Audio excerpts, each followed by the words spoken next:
শুনে একটা কথা বলো, তৃণমূলকে বলবেন ওসব শিখাতে হবে না মুসলমান সমাজের সাথে গাদ্দারি।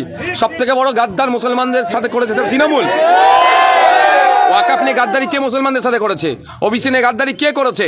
রাস্তাঘাটে দুর্গাপুর থেকে শুরু করে বিভিন্ন জায়গায় মব লিঞ্চিং হচ্ছে মুসলমানরা পশ্চিমবাংলায়। কার সরকারের আমলে? মমতা শিখাচ্ছে আমাদেরকে গাদ্দারি করার। কিসে আমাদেরকে এখন সার্টিফিকেট দিচ্ছে? যার জন্ম হচ্ছে বিজেপির গর্বে, সে আবার মুসলমানদের সাথে গাদ্দারি না গাদ্দারির প্রশ্ন কী হচ্ছে? হ্যাঁ, ভিডিওটা যদি সত্য হয় হুমায়ুন কবির সাহেবকে বাংলার মানুষ ক্ষমা করবে না। আমরা কোনো মতেই বিজেপি বাংলায় দাঁত ফুটাক, এই রবি ঠাকুরের মাটি, নজরুলের মাটি, রামমোহনের মাটিতে কোনোভাবে আমরা মানব না। কিন্তু ভিডিও সত্যতা যাচাই করা দরকার এবং দ্রুততার সাথে যাচাই হোক। যদি কেউ ফেক ভিডিও চালায় তার বিরুদ্ধে কঠোর ব্যবস্থা গ্রহণ হোক। আর সত্য ভিডিও হলে বাংলার মানুষ ক্ষমা করবে না।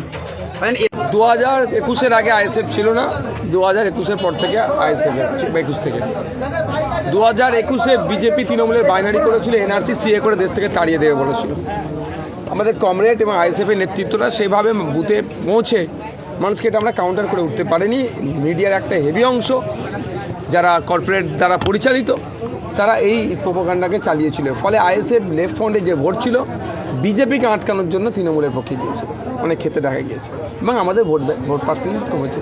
2026 এখানে বিদায়ী বিধায়ক বিজেপির তার ভূমিকা, বিজেপিকে যারা ভোট দিয়েছিল তারাও জানে, যারা বিজেপিকে ভোট দেয়নি তারাও জানে। কিছুই তিনি করতে পারেননি। তো শুধু সেটা নয়, যে একজন বিধায়ক হিসাবে যে ভূমিকা রাখা দরকার তিনি সম্পূর্ণরূপে ব্যর্থ হয়েছেন। কয়েকবার চমকেছে কয়েকজনকে, সেই ভিডিও ভাইরাল করে নিজেকে এস্টাবলিশ করতে চেয়েছে।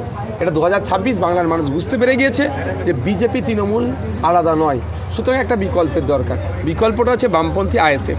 এই বামেদের সমর্থনে আইএসএফ এখানে খামচিনে প্রার্থী দিয়েছে। আমাদের সাদ্দাম হোসেন ভাই দাঁড়িয়েছেন, বামেদের পূর্ণ শক্তি নিয়ে আমাদেরকে সহযোগিতা করছেন, আমাদের পূর্ণ শক্তি নিয়ে ঝাঁপিয়ে পড়েছি। এবারে রেজাল্ট 2021-এর রেজাল্ট হবে না, এবারে রেজাল্ট বেটার হবে।